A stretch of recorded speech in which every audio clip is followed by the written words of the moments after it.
Don't need permission, made my decision. Bijouterie Antien, ni vite volamena, manolotra anao, ny logité.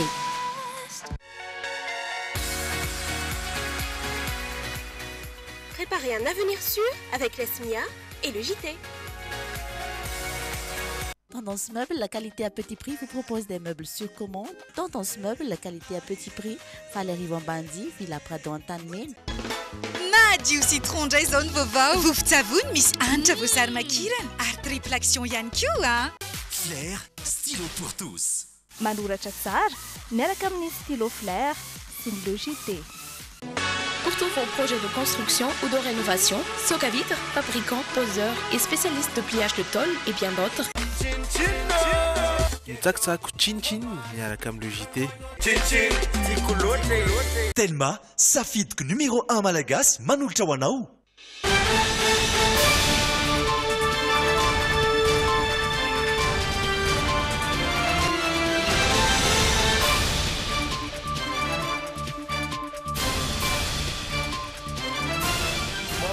Folo ny volana oktobra tonga soto anatin'ny fotoanany fampahalalam-baovao tompoko lahy sy tompoko vavy ary manantitra ny arahaba amin'izany ihany koa indreto ny lohatenitsika. Hotsenainy eny amin'ny seranam-piaramanidina Ivatra ampitsy ny nofo mangatsiaka ny filoha teo aloha ny professeur Zafy Albert ary hosalorana ny maro-boninahitra mendrika izany. Iverina an-tsekoly kosa ny ankamaroany ny ankizy amin'ny herinandro avy io afa-tsy ny amin'ireo Cisco telo. Voasambotra ny zandarmaria-pirenena ny alina teo ilay mpanamby voaroroa atony gotrika ny alabola sy famonoana ilay zazalahy 12 taona teny Ambotra Rahaba. Nampiato ny fitokonany kosa Sandroany ny syndicat-ny Prakrara. Ary farany dia nampiakatra ny didim-pitondrana manakatona ny orinasa tiako ihany koa malariva ny préfet n'Antsirabe izay hoarantsika ao anatin'ny logité ho an'ny annualina. Manatitra ny araba tompoko lahy sy tompoko vavy ary manasana ihany koa anaraka ny fampahalalam-baovao hatramin'ny farany. Ao anatin'ny tapany faharoa isika dia hijery ny zanam-pandaharana toe-karena hijery ny hoianao sy ny insolite ny tenako sy Sonia Andrenirina no hiaraka aminao hatramin'izany fiafaran'ny fotoana izany sy nao avy hatrany ary hijery ny actu nisy alawiny.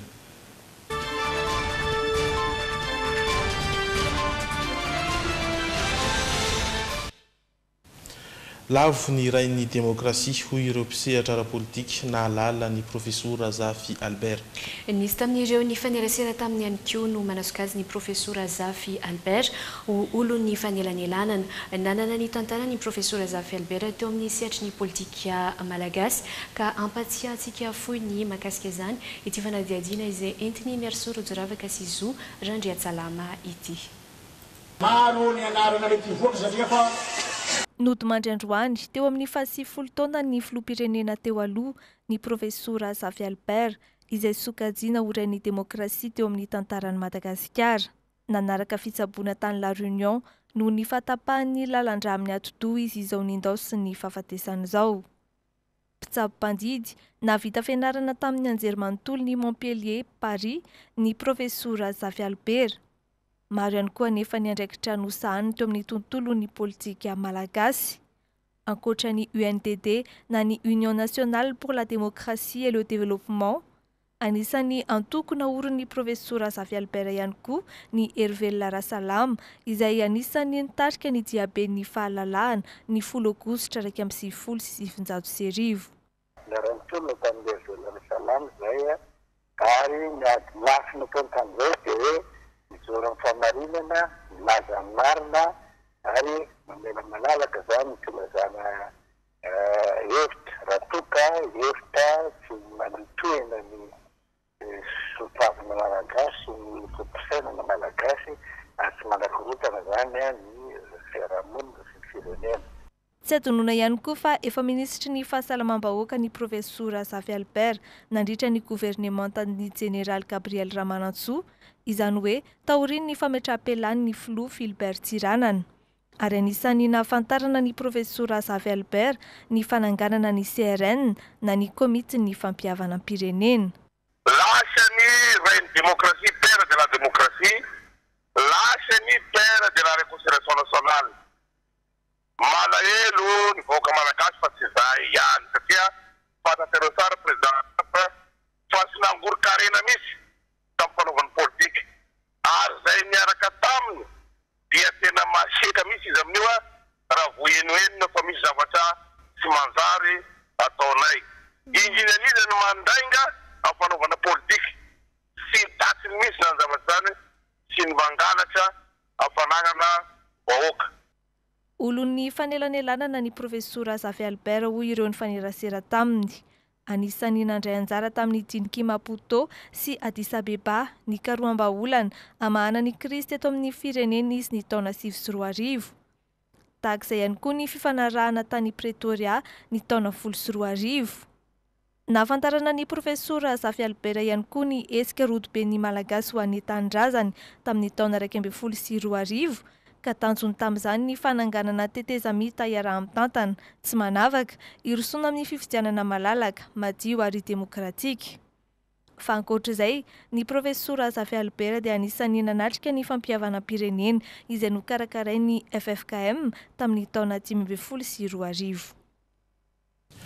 Hotsenaina eny amin'ny seranam-piaramanidina Ivato ny sabotsy izao ny nofo mangatsiaka ny filoha teo aloha Zafy Albert ary hosalorana ny marbonahitra mendrika izany. Ny AVC hémorragique moa no nitarika izay fahafatesany izay satria sanana nisarotra tamin'ny fitsaboana azy raha ny fanazavany ireo fianakaviana izay tafaresaka tamin'ny Rindriamalala sy Ianja Rakotonoray ny androany natokana ho andro fisaonam-pirenena kosa ny fandevenana azy araka ity fanadiadiana manaraka ity.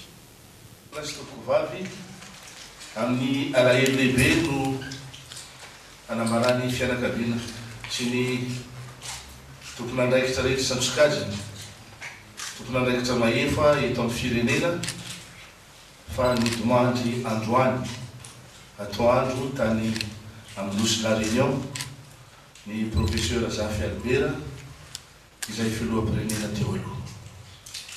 Igadino eto tanindrazana rapitso ny nofo mangatsiaka ny profesora Zafy Albert filoham-pirenena Malagasy teo aloha ampidinina noho izany ny sainam-pirenena ho mariky ny fiomboana-po amin'ny fianakaviana amin'ny fotoanan'ny fandevenana kosa vao natokana ho andro fisaonam-pirenena. Hitsena azy eny amin'ny seranam-piaramanidina Ivato ny fianakaviana sy ny mpikamban'ny gouvernemanta ary ampisalotra azy ny medaly amin'ny maha-filoham-pirenena azy teo aloha. Aorian'izay dia entina any amin'ny Villa La Franchise ny nofo mangatsikany. Apetraka ao Palais des Sports manomboka amin'ny Lahady ny razana izay hotrony fianakaviana mazava loatra dia manomboka ny famangina mitanjozotra milamina mamangy ny mamangy zany ireo olona malagasy rehetra izay tsy akanavaka zany ao amin'ny toerana ametrahana ny razana ao Palais des Sports tsy misy ny fandraisan-tanana fa rehefa vita ny famangina dia mivoaka tsy moramora ihany koa zany mivoaka miazo ny toerana izay alehany misy raharay zany. Raha ny fanazavan'ny fianakaviana mbola tsy voafaritra ny fotoam-pandevenana nambaran'izy ireo fa anton'izao ny fahatapahana landrana azo azy nanano sarotra ny fitsaboana azy tamin'izany. Noentiny izy tany Befilatanana, hôpital Befilatanana. Fa ny professeur rehetrarehetra ny hôpital Befilatanana no nanapa-kevitra zay zany tsara mba tsy hisina polémika nanapa-kevitra hoe aleo izy alefa lelafy satria ny klinika lelafy zany tsy misy tsy mandray épidémiologie fa ny Befilatanana moa fatatsika fa hôpital public zany nandray resaka épidémiologie ka noho ny fanapa-kevitry ny professeur tany Befilatanana zany natonga ny professeur président hoentina tany Ilafy. Rehefa tao Ilafy ndray rehefa mivadika le izy hoe AVC hémorragique dia lasa misy complication be zany amin'ny taonan'ny président ny intervention. Ny alatsinainy ho avy izao no hitododohany amin'ny tanindrazany any amin'ny faritra avaratry ny nosy ny nofo mangatsikany aorian'ny fampiompivavahana iraisam-pinoana tanterahina amin'ny lapan'ny kolontsaina sy ny fanatanjahantena. Ao ny fahasalamana indray hatramin'ny androany olona miisa 5 no sitrana tamin'ireo voan'ny peste mbola misy ny olona manaraka fitsaboana sy fanaraha-maso akaiky amin'izao fotoana izao. Ny voalohany volana aogositra hatramin'ny androany 2.7 ireo olona voan'izany ary 7.10 kosa ny maty raha ny rahatombanana izany dia manodidina ny 10.4 efa miseho eto amintsika avokoa ireo karazana pesta aretitratra izay tafakatra 5.7 ary ny pesta atotarimo 4.7 teto Antananarivo sy tany Toamasina kosa no nahitana ny ta ambony indrindra ny paritaka tamina fokotany 3 teto Antananarivo sy Toamasina ihany koa moa izany aretina pesta izany no amafisiny tompona ndraiky mpanjakana fa azo sitrana tsara ny pesta ary 7 andro ny fotoana itsaboana izany eny anivon'ny hôpitaly anisany toerana anaraha-maso akaiky ny momba izany ny eny amin'ny hôpitaly Nambomiandra Befelatanana Anosy Avaratra hôpitaly Miaramila ary ny hôpitaly any Anosiala raha toa kosa ka tsy maharaka ireo toeran'ireo dia afaka mandray izany ny hôpitaly Nitosy Fenoarivo Andotapenaka ary ny eny amin'ireo tompom-pahasalamana fototra. Araka izany ary dia iverina an-tsekoly ny ankamaroan'ny ankizy amin'ny herinandro ho avy izao raha tsy amin'ny Cisco tegany. Ho an'ireo mbola tsy mianatra dia isy ny fanerana ny fotoana tsy nianarana amin'ny fotoam-pialatsasatra raha ny fanazavana izay voarainy Rina Andriamalala sy Anja Rakotonorainy teo anivon'ny Ministeran'ny Fanabeazam-pirenena androany. Mbola itony fialan-tsasatry ny pesta ho an'ny faritra Mahajanga Antananarivo renivohitra ary Fenerivo Antsinanana. Iverina hianatra avokoa ny sekoly tsy ao anatin'ireo faritra ireo. Nambara ny tompona ndraikitra eo anivon'ny Ministeran'ny Fanabeazam-pirenena fa misy ny fepetra tsy maintsy apetraka ho an'ireo sekoly iverina an-dakilasy. Avy hatrany kosa dia miverina mikatona ireo ahitana ny sorotraretina raha ny fanazavana hatrany. Raha toa kosa fa voamarina fa misy pesta ilay olona ayaina dia tsy mahazo mivoaka ny faritry ny sekoly rehetra miandry ny toromarika sy ny fizarana fanafody avy any amin'ny mpitsabo manao lisitra ny anarareo voakasika rehetra ny talia-tsekoly mampahafantatra avy hatrany ireo tompona andraikitra eny anivon'ny Menina zany hoe miantso ny chef Zapy na chef Cisco na ny Dren ary miantso avy hatrany lalana maitso avy aty amin'ny Ministera Fanabeazam-pirenena sy mandefa moa zany ny toromarika izay tokony atao aty amin'ny Ministera FIB. Ireo mpianatra sy tompona andraikitra na totosatra ny farany fitsaboana ka manana sertifika medikala ihany zany no afaka miverina mianatra na miasa. Namafisy ny tompona andraikitra ihany koa fa tsy hisy fiantraikany amin'ny fandaharam-pianarana ny fiatonana nandritra ny tapa-bolana teo eo. Isy ny fanenjehana ataon'ireo eo anivon'ny Cisco na Dren tsy naharaka. Ary raha mbola novambra aza manomboka izany rehetra zany dia efa nanomana ny Ministeran'ny Fanabeazam-pirenena ho an'ireny Cisco izay tsy nianatra ireny fa ny fianiboany ohatra hoe raha tokony izy tamin'ny 2 oktobra zao zareo le tsy nianatra dia mifarana 15 décembre dia efa nanana vinavina ny Ministeran'ny Fanabeazam-pirenena fa raha miditra 6 novambra dia afaka taperina ny 22 décembre ny première période satria fantatsika fa 4 période no natao amin'ny calendrier scolaire. Mariana fa isy ny arifenitra raina raha toa ka misy trangana pesta. Isy ny tompona andraikitra anaramaso ny ankizy tsiraray ifamezivezy isaky ny sekoly. Eo amin'izay sehatry ny fanadiovan'izay hatrany dia tokana ho andro iraisam-pirenena ho an'ny fanasana tanana androany fa 13 ny volana aogositra. Noho izany indrindra dia manentana ny tsirairay ny ministry ny rano sy ny angovo ary ny ankoranafo androany mba andalatrany ny fahadiovana indrindra amin'izao vanim-potoana isiny ny valana aretina pesta izao iarovana amin'ny fiparitahan'ny aretina samihafa moa no antony izany. Misy ihany koa androany ny fandrarana ranom-panafody HTH ireo toeram-pivoahana sasatsasany teto andrenivohitra araka ity vaovao izay hoentiny Piardina Razafin-dramanana sy misy Razafinjatovo amintsika ity. Ny tanantsika madio no avintsika mamiratra. Io no loha hevitra no safidiana tamin'ity androany ity, nentina nankalazaina ny andro iraisam-pirenena ho an'ny fanasana tanana amin'ny savony. Zava-dehibe ny tokony anasan'ny olon-drehetra tanana na ankizy na lehibe, manampy amin'ny tsy fiparitahan'ny aretina mantsy izany. Ankoatr'izay, mitoy ny asa fanadiovana ny tanàna Antananarivo. Norarahana ranom-panafody HTH androany ireo toeram-pivoahana teto Antananarivo, isan'izany ny teto Analakely. Mitombo ny isan'ireo olona manantona toeram-pivoahana raha ny fanazavana voaray avy amin'ireto tompona andraikitra ireto. Manodidina ny 10 eo mantsy izao ireo olona tonga mivoakato isan'andro. Antony nahatonga azy ireo anao izao fanadiovana izao.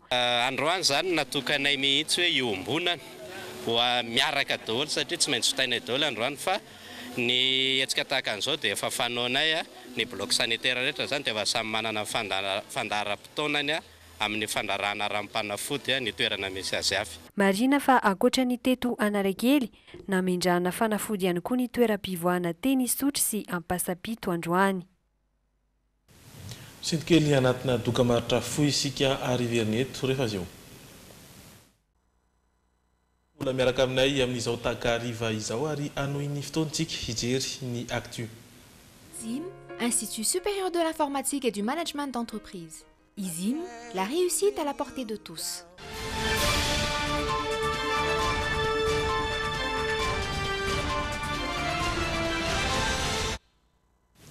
Voasambotra ny zandarmariam-pirenena ny alina teo i Nasolo ilay mpanampy voaroroy ho atony kotrika ny halabola sy famonoana ilay zazalahy 12 taona teny Ambohidrarahaba ny talata lasa teo. Araka ny fantatra moa dia niafina tany amin'ny fianakaviany tany namena ilay tovavy izao voasambotra izao. Niarana tolotra ny fitsarana io atoandro moa i Nasolo sy ireo zaza mianadahy niara voatazona tamin'izy ireo niaraka tamina pretsikobakobba hafa ihany koa jery Edouard sy misy Razafinjatovo no mitondra ny andindinim-baovao.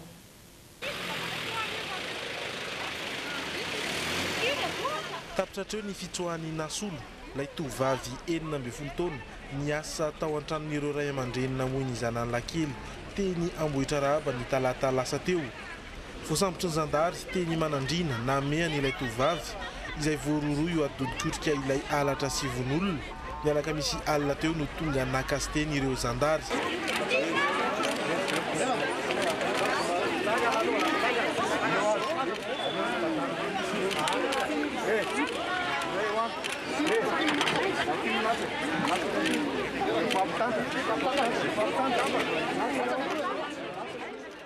Professionnel kokoa zany le fomba fiasa nazahoana ny anarana sy ny adresy zay misy amin'ny Nasolo moa zany le mpanampy dia zava-misy amin'izao androany no natolotra ny fitsarana ireo olona miisa 4 izay voaroroy tamin'ity raharaha ity Nasolo ilay mpanampy ary ireo zaza mianadahy 13 sy 15 taona namany Matisy izy ireo izay voaroroy ho namonina faty ilay zazalakely 12 taona.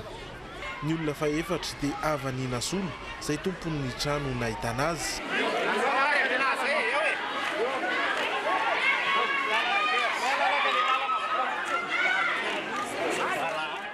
Tompona andraikitra foana ny ray aman-dreny raha izy tsy ampy-taona no resahana raha amin'ny resaka fandikan-dalàna.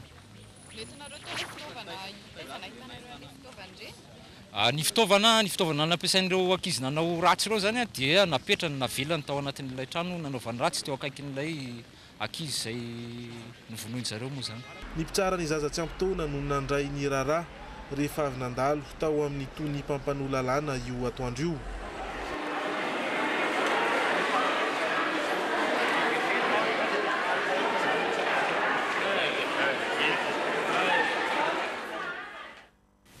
Hatramin'izao oran-tenena zao dia mbola miandry ny vokatry izay fandalovana teny amin'ny fitsarana izay isika ho an'ny zaza tsy ampy-taona moa dia misy an'ilay hoe ordonnance de placement zany hoe fametrahana azy eny amin'ny toerana fitaizana ireo zaza tsy ampy-taona na ireo zaza maditra moa zany fiantso azy mahitsitsy kokoa izay eny Ambohidratrimo eny. Misy ihany koa nefa ny fametrahana ireo mety ho aiahina ny amin'ny ainy ihany koa dia apetraka eny amin'ny fonjana Tanimora eny amin'ny quartier nireo tsy ampy-taona misy an'izay ihany koa moa zany eny Antanimora koa dia andrasana eto ihany moa ny vokatra izay fandalovana teny amin'ny fitsarana izay fa mbola hijanona eny Anosy hatrany asika satria dia nampiato ny fitokoana ny syndicat-ny mpirakitra raha androany. Iverina hiasa izy ireo araka izany manomboka ny alatsinainy ho avy izao ny Valomantsy ny sasasasany tamin'ny fitakiana ka nahatongavana tamin'izao marimaritra iraisana izao. Mitohy kosa ny fitokoana ny syndicat-ny mpitsara saingy tsy mampijanona ny raharaha eny anivon'ny tribunal kosa nefa izany. Naharitra tapabolana ny fitokoana ny syndicat-ny ireo mpirakitra raha nisy ny fiaonana sy ny fampiresahana tao anatin'izay ka nivaly ny fitakiana izy ireo. Miantso ireo mpirakitra raha ny fitsarana hiverina hiasa ny filohany manomboka ny alatsinainy izao. Fitakiana izay ny fanjakana moa zany ankapobeny dia voavaly avokoa hatramin'ilay versement zany efa mba nisy ihany zany ny UC zay mba hahafahanay manantena ny reversement satria omaly misy conférence budgétaire dia mba naroso tany zany ny etaetanay dia na mbola tsy nahitanay valiny hoe enina tsy le izy efa mba nisy zany le finiavana. Ny sampana teo aloha ny lalana ho an'ireo syndicat ny mpitsara sy ireo mpitrakotra rà ireo mpitsara izay mitaky fametrahana tany tandalana. Tsy izay ministeran'ny justice ihany no tokony hiady an'izay fa ny rehetrarehetra na anareo mpanao gazety koa tokony hiady an'izay ihany koa hoe tany-tandalana raha tsisy ny lalàna nga afaka manao an'io asanareo io nareo tokony nareo ihany koa mba namana hiara irodina amin'izany aiza ny syndicat-nareo tsy mamoaka feo momba an'izay zavatra izay. Toy araka izany ny fitokonan'ireo syndicat ny mpitsara saingy mitoy ihany koa ireo raharam-pitsarana eny amin'ny tribonaly Anosy. Any afatrevakina karatra kosa dia nampiatra ny didim-pitondrana manakatona ny orinasa Tico Maliariva ny préfet n'Antsirabe. Nisy ny tsy fanarahan-dalàna ny fampiaran'izany sady hiteraka fahavoazana lehibe ho an'ireo mpiasa Anarivo ny fikatona ny orinasa Tico raha nambaran'ireo parlementaire vitsivitsy tonga nidina tany antoerana ary ity vaovao izay hoentiny Zora Benandrasana amintsika ity. Soranao mbola miaraka aminay amin'izao takariva izao ialana tsiny ny fahatapahana kelitry noho ny fanatsarana ara-teknika izay isan'ny tsy maintsy natao. Araka izany dia indro ny fanampim-baovao mikasika ny firaraha teny Ambohidraraba moa zany izay entina aminao Sonia Andrendrina. Makasika izay indrindra dia fantatra fa ankizy telo sy lehilahy iray no nalefa eny Antanimora ary nahazo fanavonjy maika kosa ny roa tamin'ireo voaroaroy momba izay raharaha teny Ambohidraraba izay. Iverenantsika ny vaovao tany Andranomanelatra satria dia nampiatra ny didim-pitondrana manakatona ny orinasa ny tribunal ny orinasa Tico moa zany ho Maliariva ny préfet n'Antsirabe. Nisy araka izany tsy fanarahan-dalàna ny fampiarana izany didy izany sady hiteraka fahavoazana lehibe ho an'ireo mpiasa Anarivo ny fikatona ny orinasa Tico raha ny fanazavany ireo parlementaire vitsivitsy izay tonga nidina tany antoerana ary ity vaovao izay hoentiny Zora Benandrasana amintsika ity. Nakato ny solitena mpanjakana teto Antsirabe niaraka tamin'ny vaditany omaly ny orinasa Tico AAA ao Andranomanelatra ho fampiarana ny didim-pitondrana irasan'ny ministera mahakasika izany nivoaka ny 4 oktobra lasa teo. Nisy tsy fanarahan-dalàna tamin'ny fampiarana ny didim-pitondrana io raha ny nambaran'ny lolon'i Madagasikara raha Malasona Olga. Acte arrêté interministériel hozy izy no entin'ny avy any anakatonana azy ny ao anatin'io arrêté io nefa tsy misy mot misy filazana hoe fanakatonana na hoe fermeture fa fampiatona suspension des activités no voasoratra ao nga mamaky tsara le décret messier io makasika le hoe impact environnemental dia misy étape misy notification ilazanany ampilazana le orinasa avy eo misy avertissement voalohany misy avertissement faharoa ary eo fanaovana avertissement iarahany ONE ny commune ary indrindra moa ny ministère de l'industrie tutelle zany zany zavatra zany tsisy faharoa le hoe avertissement tokony hoe lettre recommandée zany mampilaza ty tsy misy an'izany tika zay zany tsy te hifampiraharaha mihitsy fa tonga dia hoe anao mpitolo fotsiny le hoe fanakatonana orinasa fanamarihana fahatelo teneniko tsy hoe tsy manara-dalàna zany ny orinasa AAA fa tena fampanaovana mihitsy ny permis environnemental fahazahoana an'izay satria efa mandenge le process e. Misy akony lehibe eo amin'ny sosialin'ny mpiasa sy ny toe-karena amin'ny ankapobeny kosa ity fanapahan-kevitry ny fanjakana ity raha ny nambaran'ny solombavam-bahoaka n'Antsirabe voalohany. Iarahantsika malala fa mampiasa vahoaka amin'Anarivo amanalina ny Tico ary mamelona olona manalo maromaro satria miaingatra any amin'ny tatsaha, miaingatra any amin'ny mpiasa, miaingatra any amin'ny mpanjifa ary ny mpivarotra. Raha ataontsika hoe olona amanalina amanetsina no velomin'ny Tico. Manany fisina ambadika politika amin'ny ity raharaha ity mihitsy aza ity parlementaire ity. Fa ny tena marina à la forme zao zavatra hitanareo zao natao hoe à la forme. Fa ny fond problème dia kajikajy politika.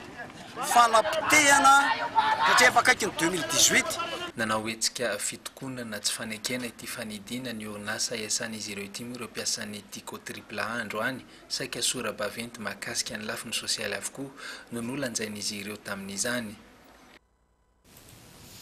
Fa ho toyn'izay ihany sy dia nitokona noho ny fanakatonana ny orinasa Tico teny Andranomanelatra ireo mpiasa androany. Nametraka sakan-dalana tamin'ny lalam-pirenena fafito izy ireo fanehoan'izy ireo ny tsy fankasitrahana izany voalingelana nandritra ny ora roa teo eo noho izany ny famovoizana vokatra izay sakan-dalana izay mbola izola-benandrasana trano mitondra antsika ny antsiprimo-vao. Tapaka nandritra ny ora roa androany sy ny lalam-pirenena fafito manoloana ny Tico triple A Andranomanelatra ny tsy faneken'ireo mpiasa ny fampiarana ny didim-pitondrana manakatona ity orinasa ity izay nitanterahany prefena Antsirabe niaraka tamin'ny lehibe ny fakitra Vakinakaratra sy ny vaditany izay niteraka fifandomana teo amin'ireo mpiasa sy ny emo aveto Vakinakaratra Malarivo no antony nanapahan'izy ireo ny fifamoivoizana. Fiara vaventy roa no natsivalan'izy ireo tamin'ny lalam-pirenena tokony tamin'ny 1.20 ora nosoloan'izy ireo vato sy kodiarana mirehitra izany avy eo. Fiarahampolony maro araka izany no voatery ny andry ny ravonany disadisa nantady lalana ny vahana hanoizana ny dia. Ohatrany tsy dia mety loatra le izy tsy rariny koa tsy zao iasanao le ty dia anjaritra raika aty zay zao Antsirabe mihitsy amin'izy birao. Ora iray taoriny nahatapahan'ny fifamezivezena tamin'ny lalam-pirenena fafito no tonga ireo mpitandro filaminana avy amin'ny Emoreg. Nisy ny fifampidiniana teo amin'ny rotonta nokafany indray ny lalana nitondra ny tenin'ireo mpanao fihetsiketsehana ireo parlementera roa dia ny solombavamboaka voafidy teto Antsirabe voalohany sy ny loholona Rahamalosona Olga izay tonga teny an-toerana.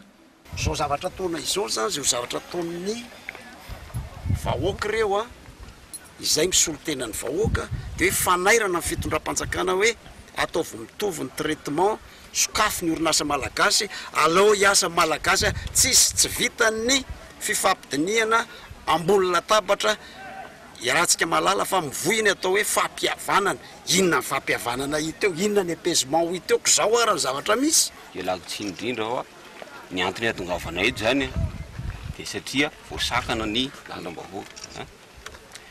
Dia raha ohatra azonao atao no miresaka amin'ireo olona izay manaka anazy ireo dia mba avela malalaka fotsiny ny lalana handeha ny tomobila fa za mino fa efa tafita izay hafatra izay nitenenareo tao zay. Nanantona ireo mpanao fitakiana avy eo ireo parlementera ireo sy ny mpitandro filaminana handresy lahatra azy ireo hanokatra ny lalana ny alandraikitra tamin'ity fihetsiketsehana ity kosa ny mpitantana ny orinasa.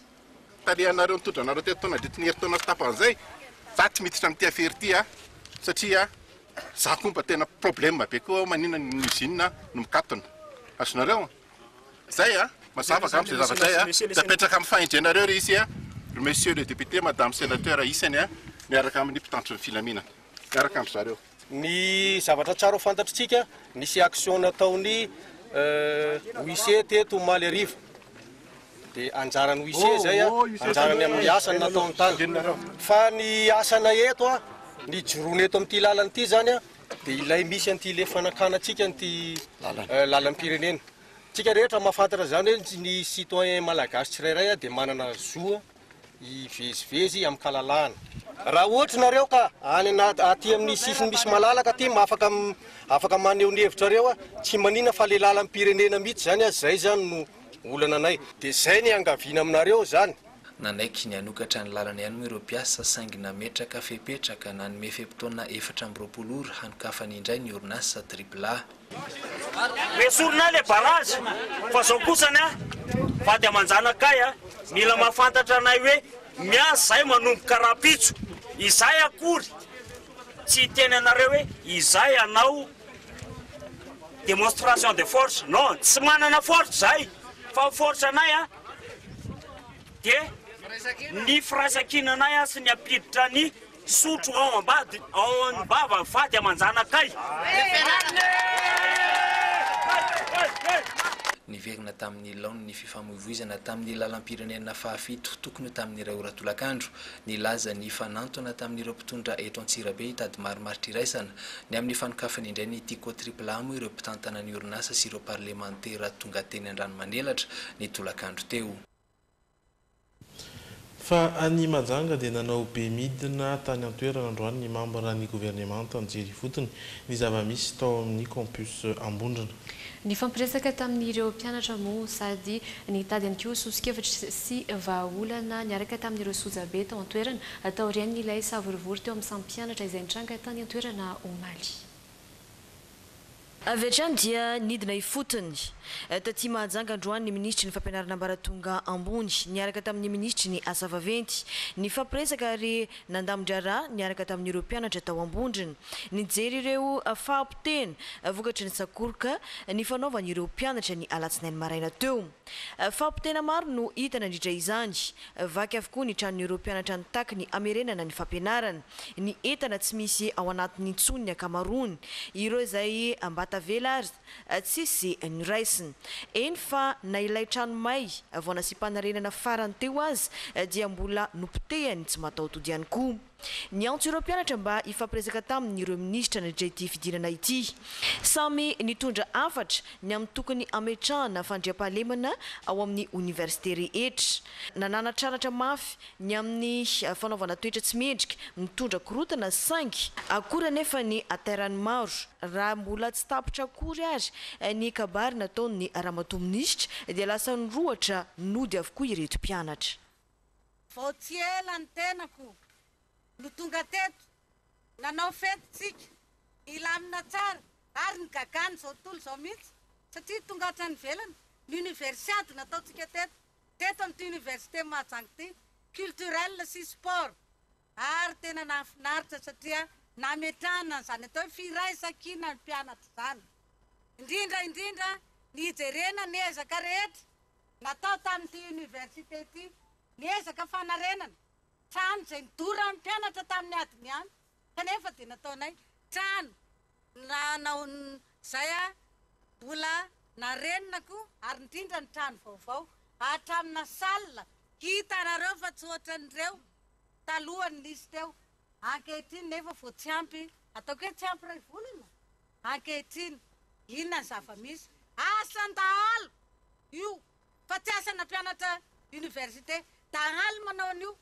fa tsy mpianatra université zany sady tena malahelo ny tenanay satria raha niezaka natao tamin'ity université ity ezaka tena efa mihoatra noho ny mety maro ny université tia hazo an'izany hoe fanampiany zany kanefa dia teto amin'ny université ny Mahajanga nanaovana azy ina zava-misy io asana dahalo io fa tsy hoe asana cadre supérieur mianatra ho cadre supérieur mpampianatra manam-pahaizana na ny mandalo mangamba sy ny miaramila dia gaga hoe izao ve raha mahita ny zavatra ataony dahalo any ambany vohitra any dia io ny zava-misy io ny zavatra zay mba isaoranareo ny fitondram-panjakana tamin'ny ezaka rehetra natao tamin'ny lalana vita ny trano rehetra vita teto dia io ny valiny maratra ny amin'ny hopitaly ny valiny fifanafiana ny valiny inona ny anton'izany inona manontany anareo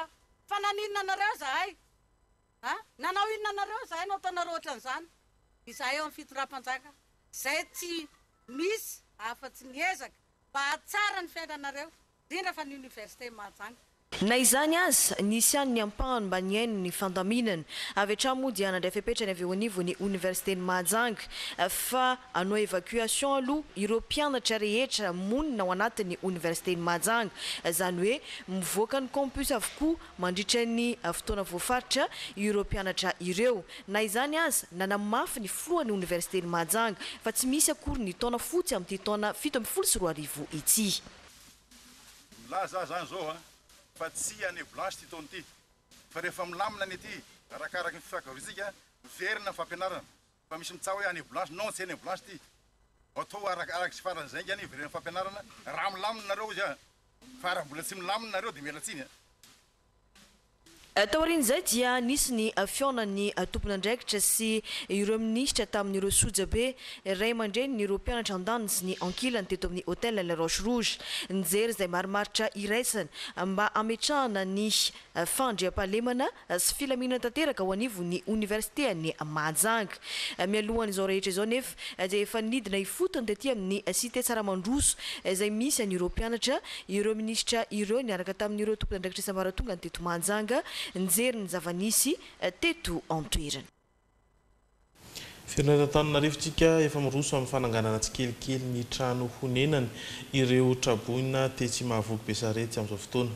Ny ankabeazan'izy ireo moa hatreto dia mbola mipetraka ao anatiny ireo tranolay araka ity fanadiadiana izay nataony Pierre-Dina Rasafondramanana sy Zora Andriatsalama ity. Tokantrano telo tamin'ireo fianakaviana manodidina ny 20 mai-trano teto mahavoky Besarety ihany hatreto no afaka nanorina ny tranony. Ny tsy fananana no mahatonga ny sasany tsy afaka manao n'inona hoy izy ireo. Tsy ampy materiel fa vao manangona materiel dia ny materiel moa tsy maintsy angonina tsikelikely zany fa zay tsinda dia para zéro teoko dia tsy maintsy angonina tsikelikely dia mbola tsy mahavita fa sasa zao efa mo manangana kely ihany. Zay zao efa herinandro mahery nanangana trano satria zay tsy mahita le mihitsy dia tsy maintsy manangana zay efa voala ny tany tito. Dia tsy hitaneta tsy maintsy manangana ihany zay satria efa ela be teto foana mipetraka tsy hitana hoe zay dia tsy maintsy eto ihany. Brique zao mivoazy fa ny sisaka zay mbola tsisy. Herim-po manokana. Mijanona ato amin'ireto tranolay telo ireto hatreto ny ankabeazan'ireo olona tsy manana fahafahana manory trano. Isan'izany Julienne. Manamafy ny tenany amin'ny fiakaran'ny rano, indrindra amin'izao manakaiky vanim-potoana ny fahavaratra izao. Trano nama ihany trano zany zay dia tao foana. Nefa ny teo amin'ilay fananganana trano zany teo ohatra nisy nanaka zay tamin'ny voalohany. Dia zao zany zay efa manaonao ihany nefa ilay fitaovana anaovana azy koa tsy misy. Ny olana aloha zany zao dia ny orana ho avy. Nefa neto raha vavy kely ny orana dia miakatra ilay rano dia tafiditra ny rano amin'ilay stante. Fanampiana mihitsy zao ny angatahanay raha hoe mba misy malala-tanana mbo hanampy anay an'ilay fanaovanay trano fa zay zany zao dia tsisy ninona entinay mainga mihitsy fa dia vatiko boribory zay amin'izao. Raha tsy ahivina tamin'ny voalohan'ny volana septambra teo no nitrangana aitrano Mantsiravina teto mahavoky Besarety. 20 teo ny eo ireo trano may tamin'izany. Fa toy izay vaovao izay hatrany dia afapo tanteraka tamin'ny fikarakarana ny salon de l'auto andiany fa raiky amby folo azafady ny vondrona Telma Madagasikara. Ankoatra ny fampahafantarana ny vokatra vaovaon'ny Telma nandritra ny hetsika dia nahasarika olona maro ihany koa ny fandraisana anjara tamin'ny lalao SMS izay nahazony tsara vitana tamin'izany fiara iray vaovao araka ity vaovao arahantsika ity. Efa antaonany maro no niara-dalana tamin'ireo mpamatsy fiara teto amintsika ny groupe Telma Madagasikara. Miezaka ny mamoaka vokatra vaovao izy ireo, hanatsarana ny fifaneratsirana ho an'ireo mpitia fiarakodia eto amintsika amin'izao fotoana irobirobon'ny teknôlôjia izao. Ao ohatra ny Dagip sy ny Clewingle, fitaovana ika farany navoakan'izy ireo, ary nisy ny fampahafantarana izany teny amin'ny salon de l'auto teny Ivato. Efa fanefany tamin'ity taon'ity raha teo ihany koa ny Telma Madagasikara no niara-dalana tamin'ny salon de l'auto. Fotoana nilalovana nanomboka tamin'ny voalohan'ny volana septambra ka hatramin'ny fahavalon'ny volana oktobra. Dia ny fisariana natao tamin'ny lahady ariva tamin'ny fifaranan'ny salon de l'auto tany amin'ny CCI Ivato. SMS 65 535 no voaray nanovana an'ilay fisariana tamin'ny lahady. Tanjona ny rahana napetraka aloha ho an'ny fanatanterahana ny salon dia afapo tanteraka ny Telma. Nahazo loka izay nandray anjara tamin'ny fisariana dia nisy ihany koa ireo vokatra vaovao izay nentina ho an'ny tsy fiarakodia sy ho antsika rehetrarehetra mba ahafahantsika misitraka ny fivoaran'ny teknôlôjia. Nandritra ny salon de l'auto ihany koa no nisy ny lalao SMS niarana tamin'ny Telma. Nahazo finday minentina 10 sy tapitrisy ariary avy amin'ny Telma Madagasikara ny laharana fahatelo voasarika tamin'izany lalao izany. Moto miisa roa kosa no nisafidiana ny laharana faharoa izay tiany. Saratra ho an'ny laharana voalohany kosa nefa ny nisafidy tamin'ireo fiara sivy izay nisafidianany iray izay tiany. Mariana fa fiara anisan'ireo vao nivoaka faly ireto nanaovana safidy ireto. Faly dia faly ary tsy nino mihitsy hatramin'ny lahady hoe izany tena gagnante ilay izy raha tsy izao androany izao raha tsy izao androany eny asaina safidy ao anatin'ilay 9 choix izao. Salasala be satria zalava dia tsy mety amiko aloha voalohany indrindra ny fiara somary kelikely. Zay ny etaetako hatramin'izay dia be dia be ilay proposition voiture angeza dia nisy anaky telo. Roue finalement dia ny choix entre les roues tena nanahirana anazy satria tena tovitovy ny option ny marque na samihafa azy dia izany hoe ny marque no vitanako azy finalement. Androany no natolotra ho azy ireo tetsy andrahary ireo lokan'ireo. Tsy mitsahatra mifanakaiky amin'ny vahoaka-trano ny groupe Telma Madagasikara hatramin'izay taona maro nisy teto Madagasikara izay.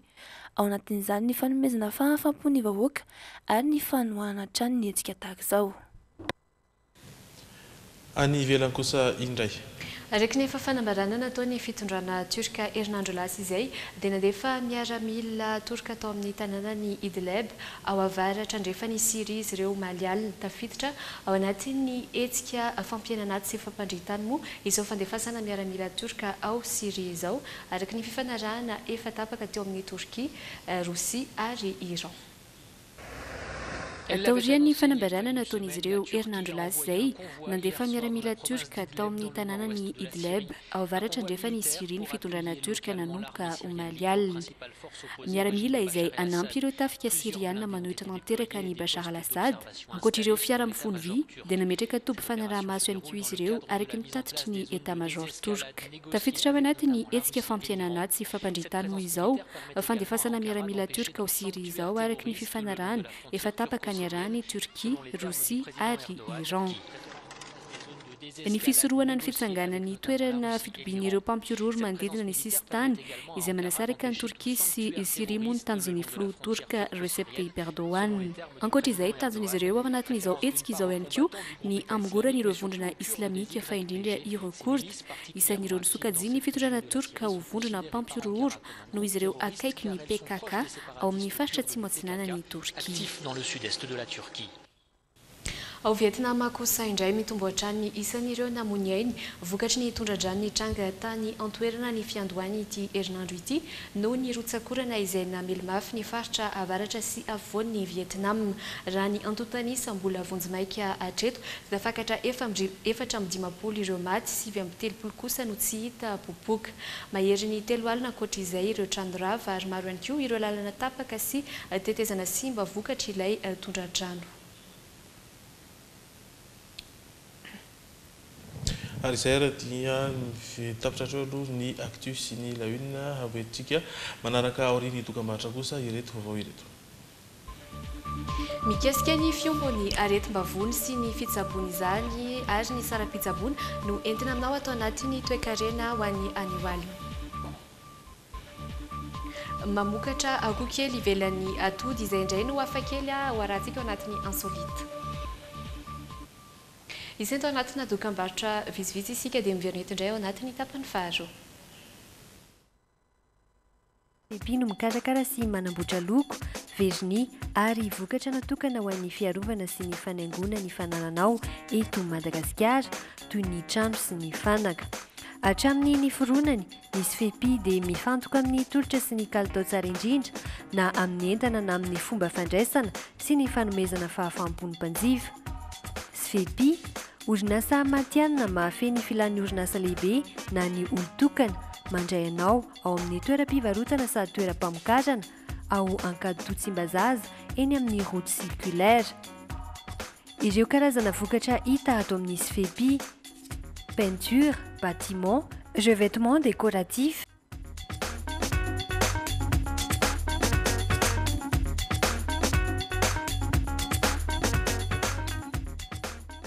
peinture marine, tôle, sol, piscine, routière.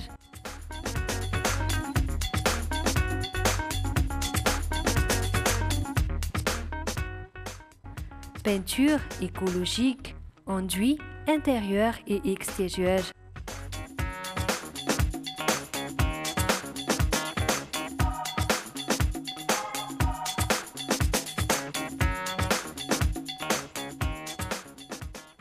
Vernis bouche-port, vitrificateur, vernis marin, lasure, traitement du bois, anti-rouille, colle à bois.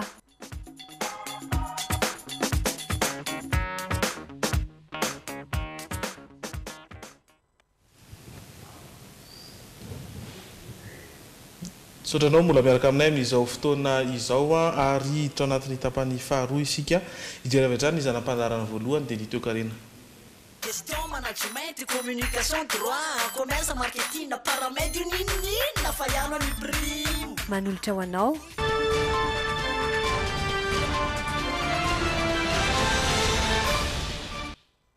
Kasika ny fiombon'ny aretim-bavony sy ny fitsaboana izany ary ny saram-pitsaboana no entina aminao atao anatin'ny toe-karena androany.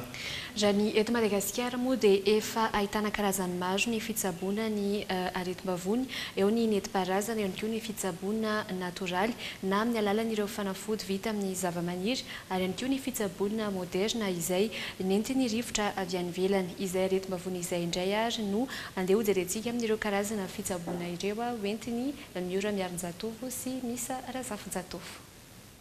Ny fahasalamana no voalohany-karena izay fomba fiteny malagasy izay dia mamaritra fa zava-dehibe ho an'ny rehetra tokoa ny fahasalamana. Raha tsy salama ianao dia tsy havita na inona na inona. Ilaina ny mikolokolo vatana mba hanana fahasalamana azo antoka, hanana vatana tomady hatrany. Raha ny eto Madagasikara, maro karazany ny fitsaboana, ao ny fitsaboana nentim-paharazany, eo koa ny fitsaboana antsoina hoe natoraly na fanafody vita amin'ny zavamaniry, ary ny fitsaboana moderna na siantifika ny fiantsoany maro azy. Ireo olona sendranay ny 80 isanjato dia miroso amin'izay fitsaboana siantifika izay avokoa raha ny eto Madagasikara. Rehefa marary zany izay na voan'ny gripa dia tsy maintsy manatona dokotera, tsy maintsy dokotera ihany. Mandeha dokotera izay rehefa marary, efa izay foana izany efa mitesa ny ray aman-drenay hatramin'izay dia dokotera manambana anay. Toeram-pitsaboana foana aloha hatramin'izao. Any efa tena manana traikefa efa nianatra momba izay. Eto amintsika mazana ny olona mitsabo tena irery. Mividy fanafody any amin'ireo toeram-pivarotam-panafody fotsiny na ihany koa manamboatra ireo antsoina amin'ny teny vahiny hoe remède ao an-trano. Toa ny Charline izao rehefa vitany ao an-trano ny mitsabo ny zanany dia tsy mandeha toeram-pitsaboana mihitsy izy. Rehefa vita ao an-trano dia atao an-trano. Mety andaitra izany hoy ireo mpitsabo tojo anay fa saingy raha toka miomby ilay aretina dia tsara raha manantona izay mpitsabo mahazatra ihany mba tsy hitariany ilay aretina ho zavatra hafa indray. Raha ilaina kosa ny mandalo mpitsabo hoy izy dia arakaraka izay asarotry ny aretina ny vola homaniny. Farakaraka ilay aretina ilay izy. Dia ohatra hoe rehefa didina izao dia ohatr'izay izao ny hoe mandany lafolafo kokoa. Ohatra hoe mandany tsy dia betsaka fa ohatra hoe million ohatra satria tsy anen'ny dokotera moramora izay mandeha. Loha hevitra malalaka izay tontolo ny fahasalamana sy ny mpitsabo izay fa amin'ny tsy isika dia hiezaka haka aretina iray ampafantatra izany aretina izany ary hijery ny fomba fitsaboana amin'ireo karazany misy eto amintsika.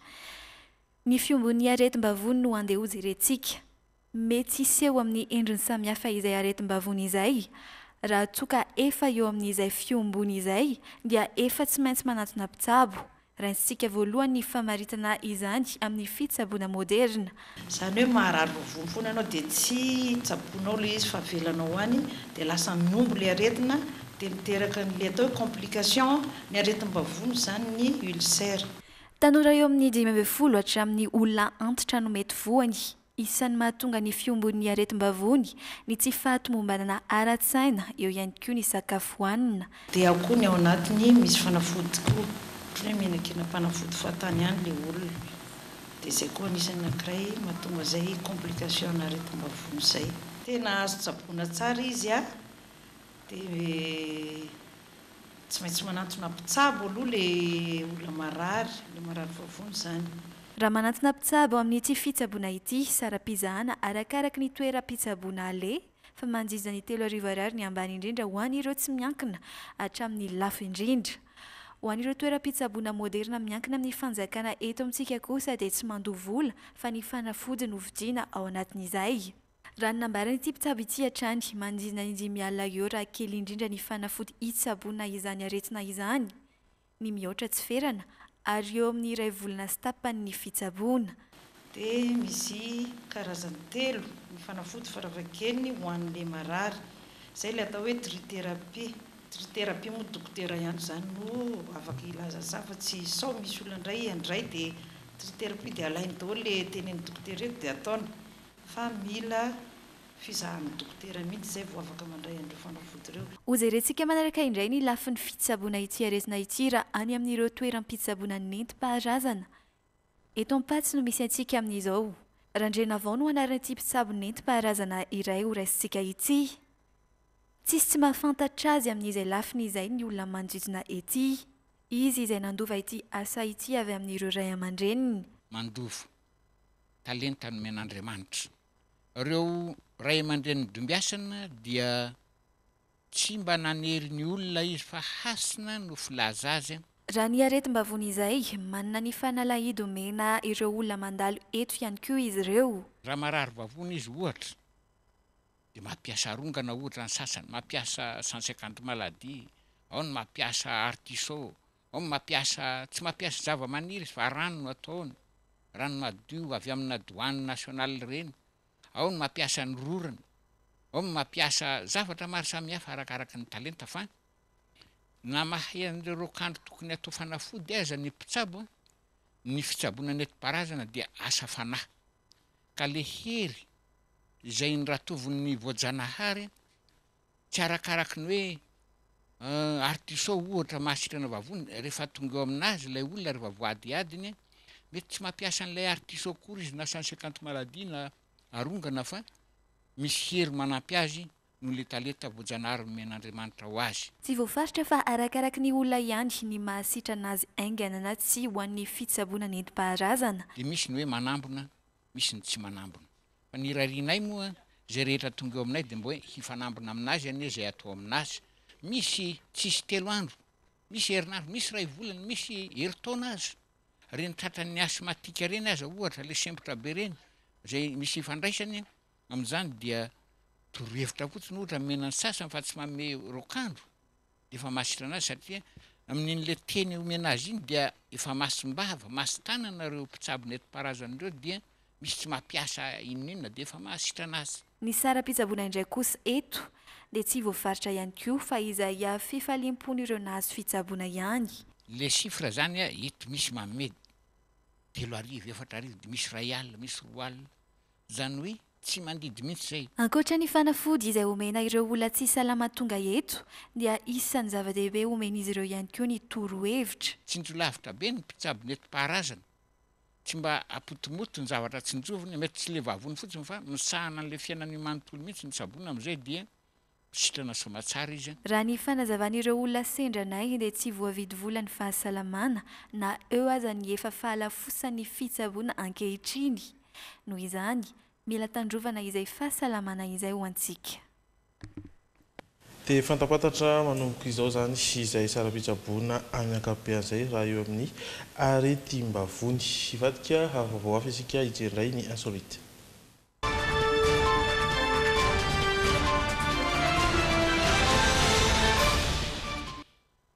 mamokatra zanak'akoho kely ivelan'ny atody izay indray no hafakely entina amintsika ho an'ny androany vokatry ny fikarohana nataona mpianatra teratany japonais moa no nahazona izany ary dia hoarantsika avy hatrany ary ny tsara ho fantatra mahakasika izay oya minasan tamago de nanika yatte masu ne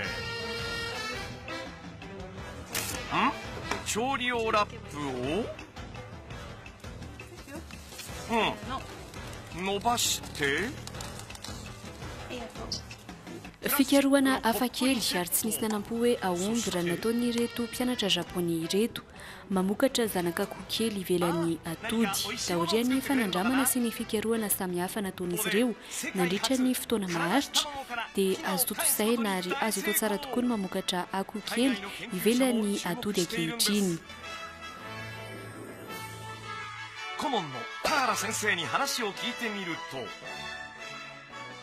toy izao ary ny fisotriny maka atody iray dia vakina atao anatina kaopy voadidina sachet plastika ary avy eo atsofoka atao anatin'ity milina ity mba ho feno avokoa ny fepetra rehetra hita ao anatina atody mba ampafoy ilay zanak'akoho kely afaka andro vitsivitsy dia hita manomboka miovy ilay atody ny fitepon'ny fo eto no tazana mialoha ary manomboka miforona tsikelikely ihany koa ireo tova rehetra ary dia foy tokoa ilay zanak'akoho 3日目早くも心臓が生まれて動き始めました。うわうわ5日目いやすごい先生も思う Yutaka Tahara sy Katsuya Obara izay no fiantso ity teknika na ahafahan'ireto mpianatra japonais ireto namokatra zanak'akoho kely ivelany atody. Tamina fandarana iray tany Japon moa no nanehoan'izy ireo ampahibe maso ny valin'ity fikarohana ity. そうこうしているうちにどんどん成長して すごいな。手羽先だ。手羽先だ。 Isan'ny tanjon'izy ireo tamin'ity fikarohana ity ny iarovan'ireo vorona na ihany koa biby atahorana ho lany tamingana. こっちだよ。おいで。来たか来たか。うわ早い早いわ。 Izay no insolita marana fotoana sika izy indray ny météo ary.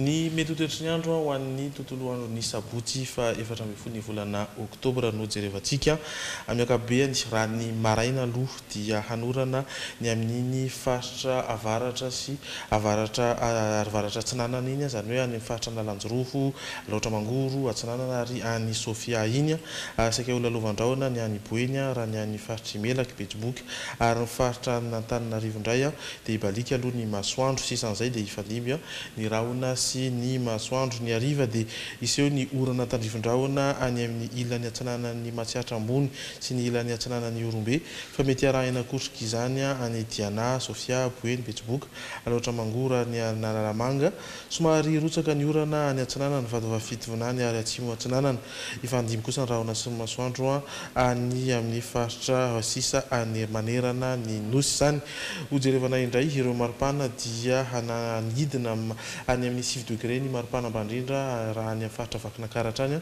ary hiakatra anodidina ny 12 degré zany any amin'ny faritra Boeny amin'ny 10 ora mahery 10 minitra no iposaka ny masoandro ary iretika amin'ny 10 ora mahery 4 minitra.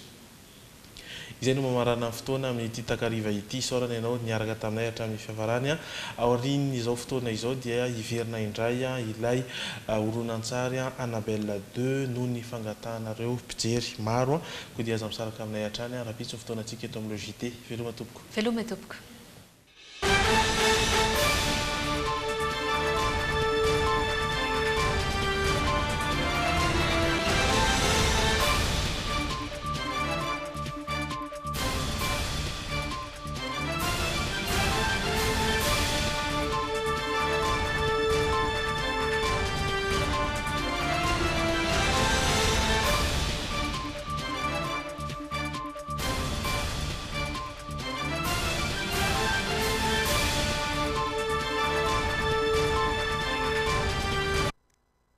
Telma, safidy que numéro 1 malagasy, nanotra ho anao teo. Tendance Meuble, la qualité à petit prix, vous propose des meubles sur commande. Tendance Meuble, la qualité à petit prix, Valérie Vambandi, Villa Prado Antanmen. Bijouterie Santia, mi vite vous l'amène. Manul Chano, ni logité.